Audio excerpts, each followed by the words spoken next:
Lo cierto es que determinados, sobre todo titulares, pero incluso cuerpos de noticias, no sabemos si atribuirlos a lo que hemos llamado en más de una ocasión ese clickbait.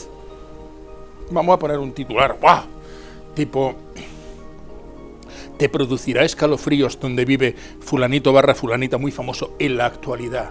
Procura estar sentado cuando veas el aspecto de no sé quién con sus 54 años.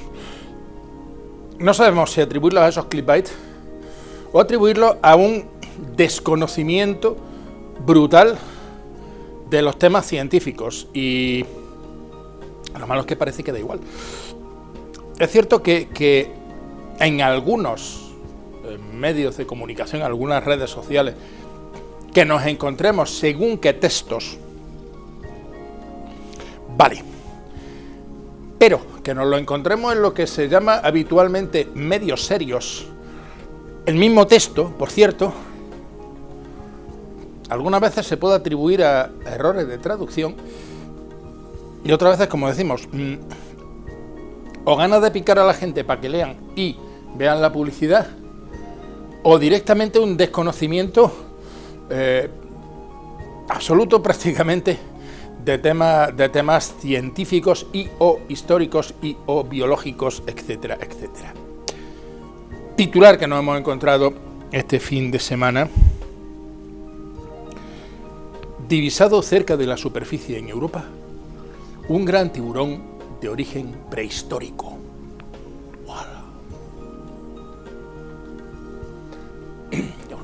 Claro, uno dice un gran tiburón de origen prehistórico, y del tirón, como la película Megalodón, vale, un tiburón prehistórico. ¿Cómo un tiburón prehistórico muy grande, como el monstruo del lago Ness? Por cierto, ¿qué tamaño tiene el monstruo del lago Ness? Muy grande, como el tiburón. El Megalodón, en fin, traga medio pueblo de un bocado. El otro medio se le queda entre los dientes. Lo primero, habría que ver tamaños. El Megalodón, Carcharodon megalodón, fue un animal que se extinguió hace 2,5 millones de años, hace relativamente poco. Para que se hagan ustedes una idea, el tiburón blanco, Carcharodon carcharias, lleva con nosotros desde hace 16 millones de años.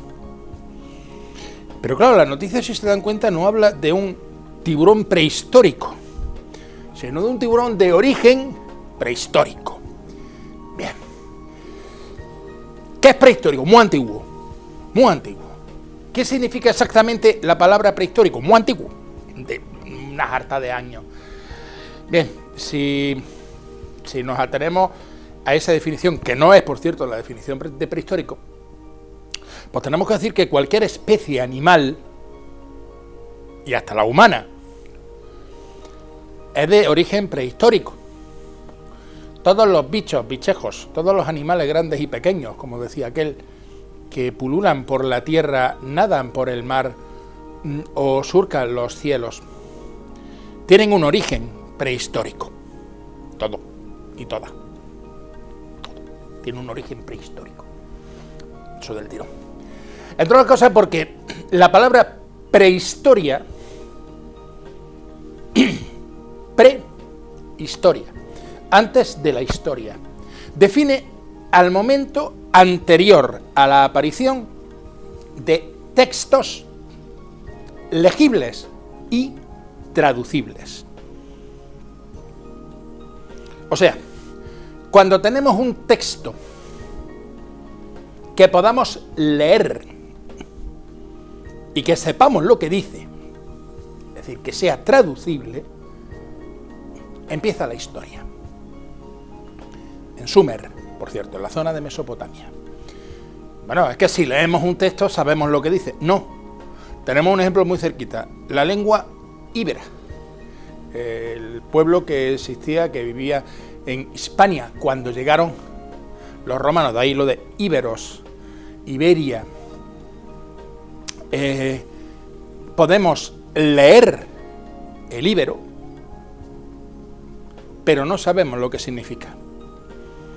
Podemos leerlo porque hay una piedra en un sitio, el Peñatu, ¿vale?, en el que aparece un texto en íbero, escrito con letras íberas, y al lado aparece la transliteración de ese texto escrito en caracteres latinos. Vale, la traducción, no, la transliteración. Y le ponemos un ejemplo. Ustedes saben, por ejemplo, que el ruso se escribe con caracteres cirílicos. Bien, pues si nosotros debajo de una determinada palabra en caracteres cirílicos rusa ponemos debajo spasiva, la estamos transliterando, ¿vale? Podemos leer ahí spasiva, ¿vale? ¿Y eso qué significa? Bueno, spasiva significa gracias, pero vamos a imaginar que no lo sabemos, que simplemente lo único que hemos hecho ha sido poner spasiva, das vidaña, da, ¿vale? Eso es transliterar. Pues la lengua ibérica somos capaces de leerla, pero no de traducirla. Bien, pues hasta que no aparecen los primeros textos, insistimos en Sumer, que podemos leer y traducir, escritura cuneiforme, no empieza la historia. Todo lo que hay antes de eso es prehistoria. Todas las criaturas, grandes y pequeñas, tienen un origen prehistórico. No sabemos si lo que pretendían decir era paleozoico o simplemente prehistórico en el sentido de muy antiguo, pero como decimos, todos los tiburones tienen un origen prehistórico. Y todos los gorriones, y todas las babosas, y todos los cerdos ibéricos. Por cierto, ya centrándonos en la noticia, el tiburón que ha aparecido en las costas de Irlanda, el denominado tiburón de 6 branquias, lo habitual es que los tiburones tengan 5. Efectivamente, el origen del tiburón de 6 branquias es muy antiguo. Pero decíamos, por ejemplo, que el Carcharodon carcharias, el tiburón blanco, el origen se cifra en unos 16 millones de años. ¿Qué ha sido lo raro? Pues que son tiburones que viven habitualmente en la zona bentónica, es decir, pegados al fondo marino, y es muy raro verlo en la superficie o cerca de la superficie, aunque en el Mediterráneo se ven con cierta frecuencia. En el Mediterráneo existe este tipo de tiburón. ¿Qué es lo raro? Que ha aparecido en Irlanda. Allí no suele verse porque el fondo marino está bastante más profundo, son aguas muy frías y no es habitual que los tiburones se aventuren, ese tipo de tiburón se aventure tan cerca ni de la costa ni de la superficie, porque más alejados y más hacia el fondo tienen habitualmente suficiente alimento. Por lo que respecta a nuestra porción del mundo, pues qué decirles que estamos viendo calorcito después de un fin de semana muy fresco. Incluso alguna gente se quejaba del frío por la noche, hombre, posiblemente tampoco fuera para tanto, pero para gusto los colores y las temperaturas. Vuelve el calor y va a ir subiendo la temperatura a lo largo de la semana. Hemos tenido una madrugada, como ven ustedes, y una mañana con intervalos nubosos, en algún momento incluso han llegado prácticamente a cubrir el sol, pero a pesar de que parecía de que en algún momento por la mañana podía incluso llegar a haber una tormenta, como decimos, intervalos nubosos que no han sido particularmente importantes. Tenemos esa zona de bajas presiones relativas de origen térmico, pero por lo demás, como ven, tenemos el anticiclón atlántico escampando por su fuero y pillando prácticamente todo el Atlántico, y no solo el Atlántico Norte, sino prácticamente hasta la zona tropical. Los próximos días vamos a tener alguna línea de inestabilidad, pero como decimos, estamos en verano, estamos en lo más cálido del verano, estabilidad por ese anticiclón comúnmente denominado de las Azores. Como ven ustedes, bueno, la temperatura va a ir fluctuando en torno a los 33 grados. Para el jueves, viernes va a subir decididamente, pero volverá a bajar para el sábado. Lo cierto es que estamos teniendo una dinámica más típica de finales de agosto, con esas vaguadas que van entrando, son más típicas de finales de agosto y los cielos son más típicos de finales de agosto que de principios de agosto, como estamos. Parece que vamos llevando el verano muy adelantado.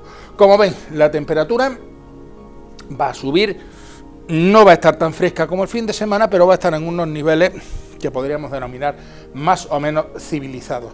Atención a los vientos, porque por la media tarde pueden ser localmente un poquitín más fuertes, sobre todo en zonas altas. Por lo demás, como ven ustedes, no va a ser nada especialmente apreciable. Para mañana, cielos poco nubosos o despejados, las temperaturas, como decíamos, en ligero ascenso, nada grave, aproximadamente, y vientos flojos de dirección variable, eso sí, de componente atlántica casi siempre. A media tarde notaremos que soplan un pelín más fuerte. Por mi parte nada más, si les apetece y no tienen nada mejor que hacer, nos vemos mañana a la misma hora. Hasta ese momento cuídense, sean felices y no me sean infieles.